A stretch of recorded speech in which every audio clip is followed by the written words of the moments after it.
A radar goes dark in the desert, then another, then a sky shield torn open in Saudi sands.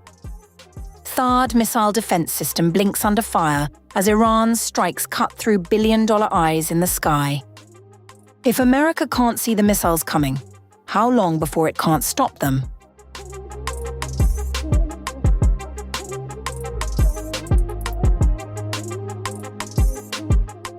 A series of Iranian strikes targeting key US military assets in the Middle East is raising fresh concerns about the vulnerability of America's missile defense network in the region. New satellite imagery has confirmed that a critical US radar system at Prince Sultan Air Base in Saudi Arabia was damaged in an Iranian attack on March 1st. The base, a major hub for US operations, has since faced repeated strikes involving drones and ballistic missiles. At the center of the damage is the TPY-2 radar, a key component of the Terminal High Altitude Area Defense System. The radar plays a crucial role in detecting and tracking incoming missile threats at long range. Analysts say the attack points to a deliberate Iranian strategy. Satellite images show visible charring on the radar's antenna, with parts of the system appearing to be destroyed. The radar, mounted on mobile trailers, was positioned outside its protective shelter at the time of the strike. The US Missile Defense Agency has previously estimated that replacing a single TPY-2 antenna could cost up to $136 million, underlining the strategic and financial impact of the damage. The US Army confirmed that Sergeant Benjamin N. Pennington, assigned to its Space and Missile Defense Command, was killed in the strike. But the attacks did not stop there. On March 27th, another Iranian strike hit the same base, destroying a US E-3 Sentry airborne early warning aircraft. Satellite imagery shows the aircraft's fuselage heavily damaged, with its signature radar dome blown off and lying on the ground nearby. Several other high-value assets were also exposed. 2 additional E-3 aircraft were seen parked in the open, raising questions about force protection measures at the base. Beyond Saudi Arabia, similar strikes have reportedly targeted US radar systems in Jordan and Qatar, including an early warning radar valued at more than $1 billion. Recent reports also indicate that 2 EC-113H Compass Call electronic warfare aircraft were damaged in subsequent attacks, potentially affecting a significant portion of the US fleet of these specialized platforms. The growing scale and precision of these strikes suggest a broader Iranian campaign aimed at undermining US surveillance and early warning capabilities across the region.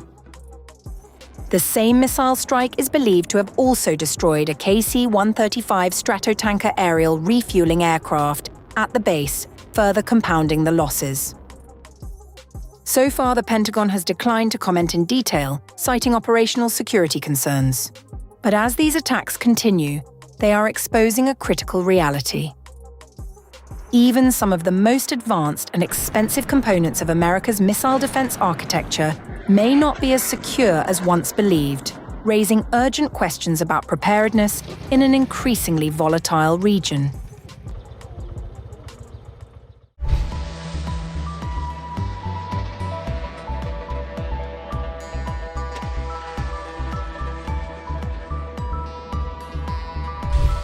Iran has claimed to have fired 4 Quadr-380 cruise missiles at the USS Abraham Lincoln aircraft carrier strike group operating in the northern Indian Ocean, as part of Wave 91 of Operation True Promise 4.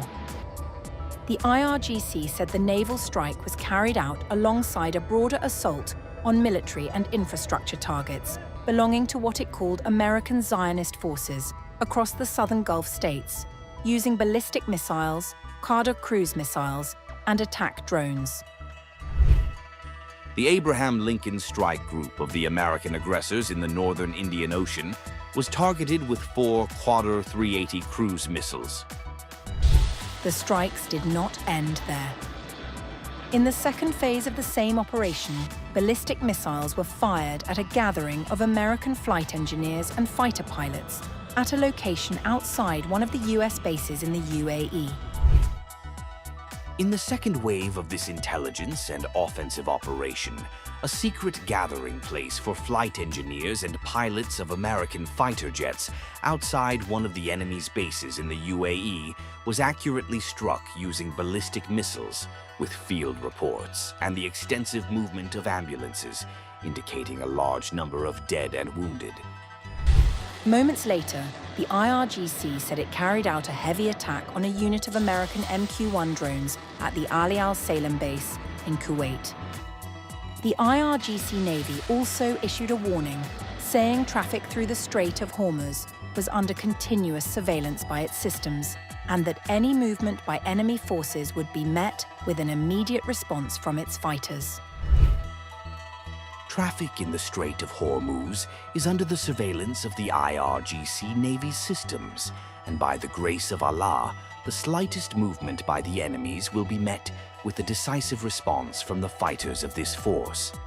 The IRGC Navy declares that the insecurity created in traffic through the strategic Strait of Hormuz is due to the criminal and terrorist aggression of the United States. The Pentagon has not publicly confirmed or denied the strike on the Abraham Lincoln, and the condition of the vessel and its crew remains unverified by independent sources as the fog of war hovers over the Middle East.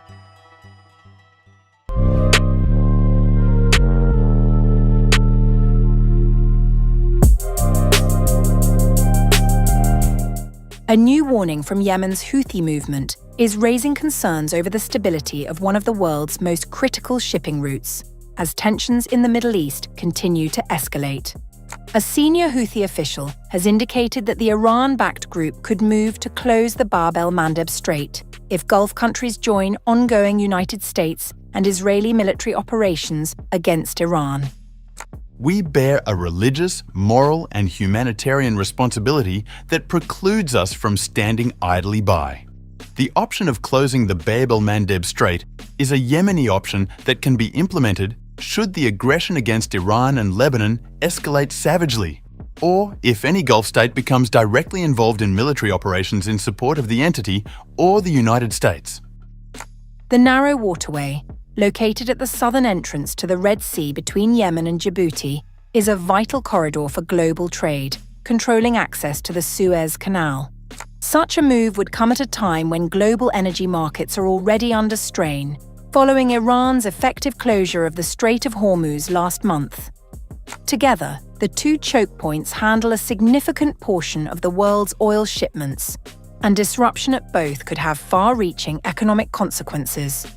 However, at present, no Gulf country has formally joined the conflict, although reports suggest that the United Arab Emirates is advocating for action to reopen the Strait of Hormuz and may be prepared to assist militarily. Meanwhile, European naval forces operating in the Red Sea have warned that they are prepared for a possible resurgence of Houthi attacks on commercial shipping. The EU's Operation Aspades, established in 2024 to protect maritime traffic, says it continues to monitor the situation closely and is ready to respond if threats escalate. In the event of a resumption of Houthi attacks to merchant vessels, which remains a possibility, we are present and ready to implement our mandate. At the moment, the missile launches from Houthi against Israel mark the first step. Their statement is not as clear and not a direct threat to merchant vessels passing through the Red Sea. Of course, as we've already mentioned, a resumption of Houthi attacks to merchant vessels still remains a possibility. Analysts suggest that a renewed Houthi campaign could open an additional front in the broader regional conflict, stretching military resources and increasing pressure on global supply chains. The group's actions are also seen as a potential strategic leverage for Iran, although the extent of Tehran's direct control over Houthi operations remains uncertain. Economic forecasts point to severe consequences if the situation deteriorates further. According to Bloomberg Economics, oil prices could rise to as much as $140 per barrel if shipping through the Red Sea is significantly disrupted. Such a surge would likely drive inflation higher, slow global economic growth, and increase the financial burden on consumers. The report also highlights that a substantial portion of global energy flows is already affected by the conflict, with oil prices exceeding $110 per barrel. Alternative routes, such as Saudi Arabia's East-West pipeline, are being relied upon more heavily, but they may not fully compensate for potential losses. The Houthis are expected to escalate further if the United States undertakes more aggressive actions, including a possible ground operation in Iran or expanded strikes on Iranian infrastructure. Their recent missile launch on March 28th, following a period of regrouping after earlier US strikes in Yemen, suggests they may be preparing to reassert their presence.